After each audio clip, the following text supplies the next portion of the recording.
sobre a razão pela qual pessoas não se comprometem no ministério.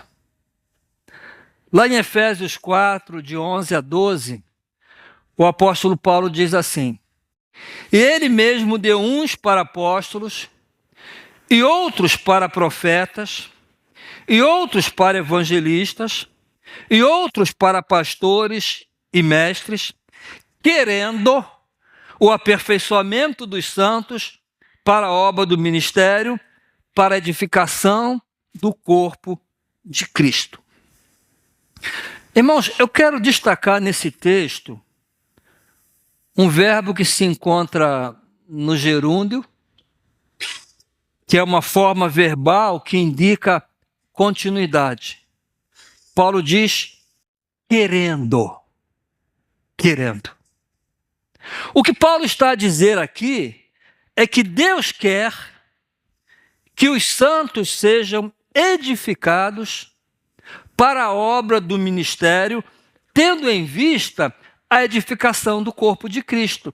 O que os irmãos estão a fazer aqui agora é o que Deus quer. Querendo o aperfeiçoamento dos santos para a obra do ministério, que pertence aos santos. Com que finalidade? Para a edificação do corpo de Cristo. Em outras palavras, Paulo está a dizer que Deus quer usar cada crente no seu serviço, cada crente num ministério, para a edificação da igreja, para o crescimento da igreja. Mais adiante, Paulo diz assim: antes cresçamos em tudo. Para que a igreja cresça em tudo, é necessário que haja diversidades de ministérios.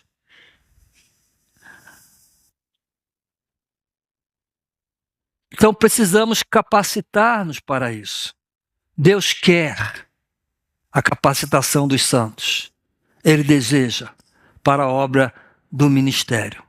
E é exatamente esse o objetivo do seminário que estamos a realizar. Capacitar os santos para que façam a obra do ministério.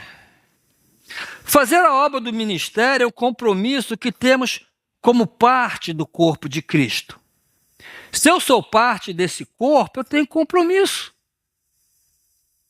de colaborar com o corpo para que ele exerça as suas funções. Como eu já disse, imagine a perna direita decide, não vou funcionar mais. É prejuízo para o corpo. Então, fazer a obra do ministério é um compromisso que temos como parte do corpo de Cristo. Se eu não quero ter esse compromisso, eu estou a dizer, não faço parte do corpo. Meu nome está lá como membro. Meu nome está lá no hall de membro. Mas, efetivamente, na prática, eu não faço parte do corpo. Porque eu não estou a colaborar para o funcionamento do corpo. É o quê? É um peso morto. É um peso morto.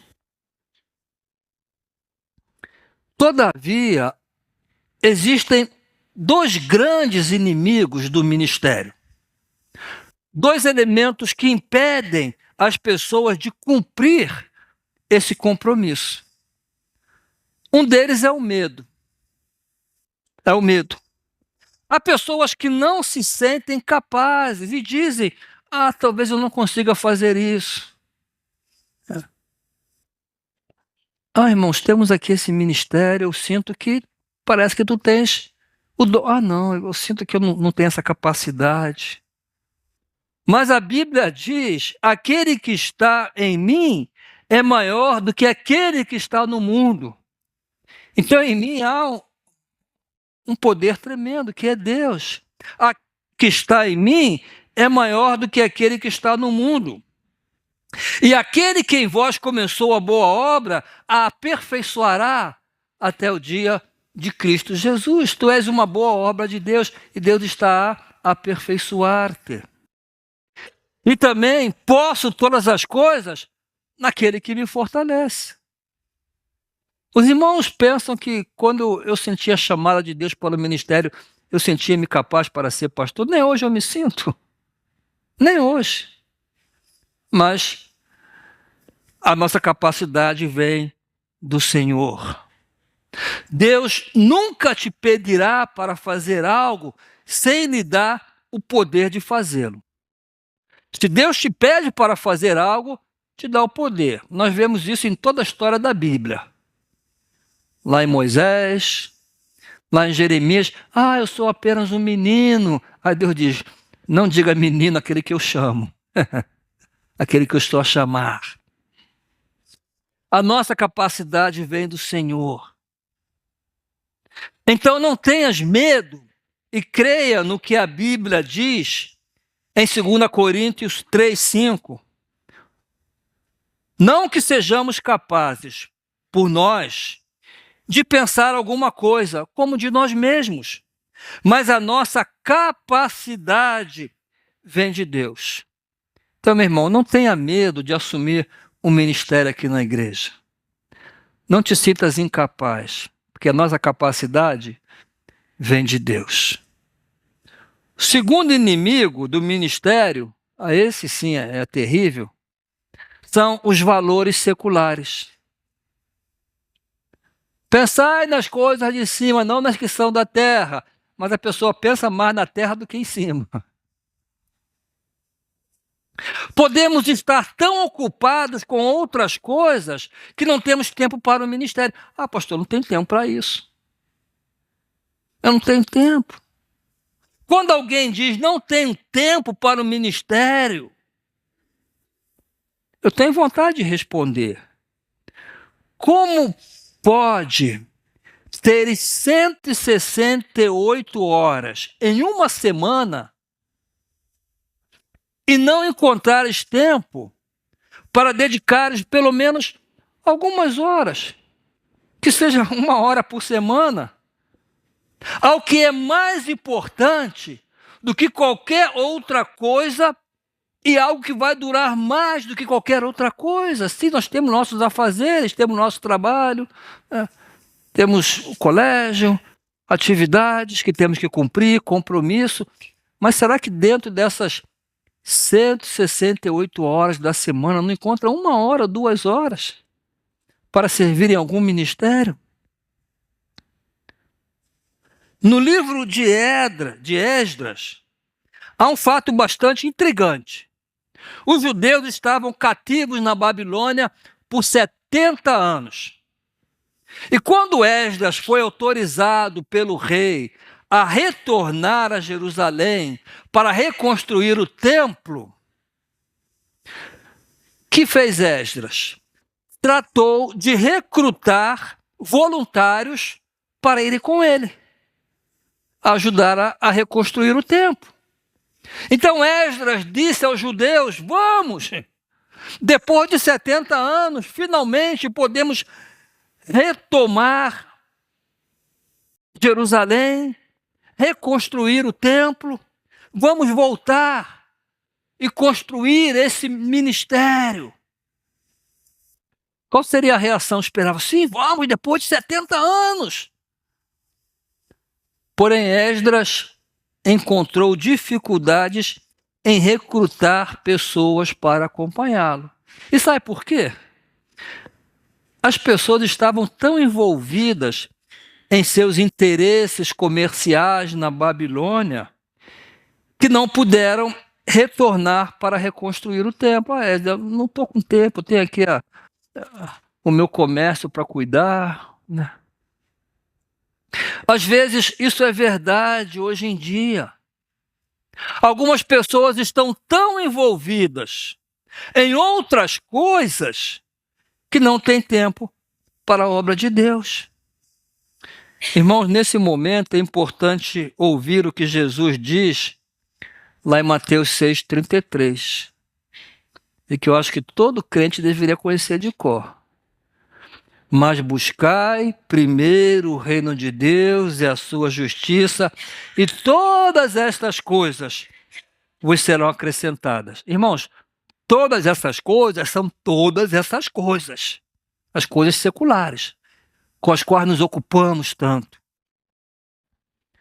Então, é o medo, e os valores seculares que impedem algumas pessoas de comprometerem-se com o ministério para a edificação do corpo de Cristo. Mas, irmãos, eu oro e tenho orado para que não seja assim com nenhum membro da nossa igreja. Por isso estou a dar hoje esse ministério num domingo. Alguém disse, pastor, por que não sábado? Porque sábado não vem ninguém. Domingo, pelo menos, eu pego aqueles que nem querem, mas vão estar lá. Vão estar lá.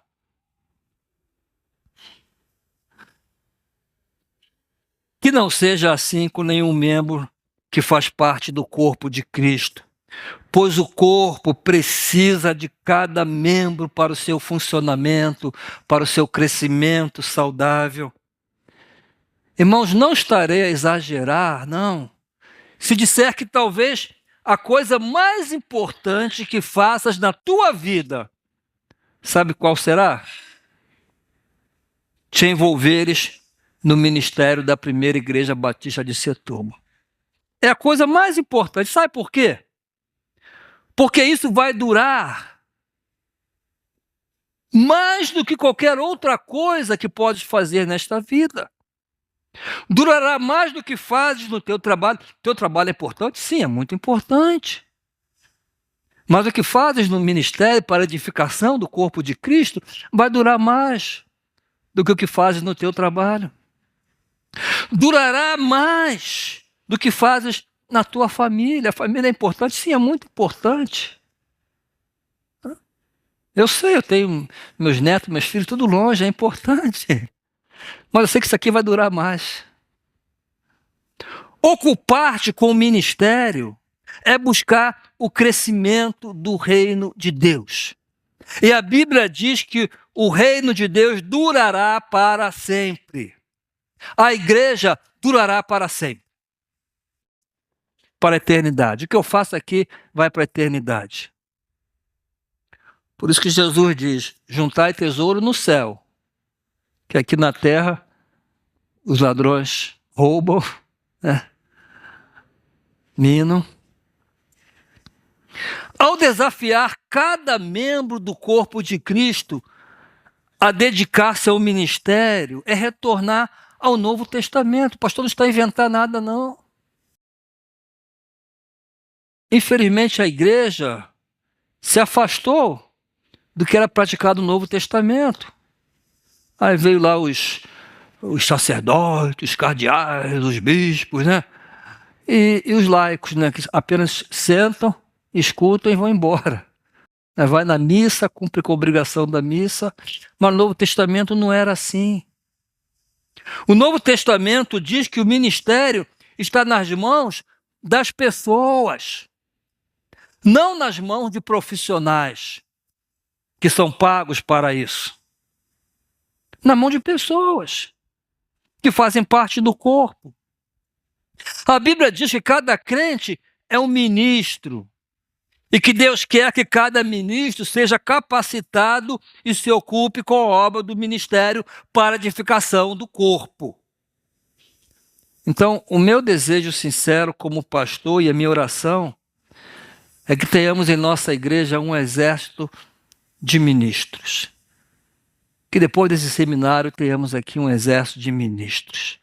Quantas pessoas estão a participar desse ministério? Eu mandei fazer desse seminário, mandei fazer 50 brochuras.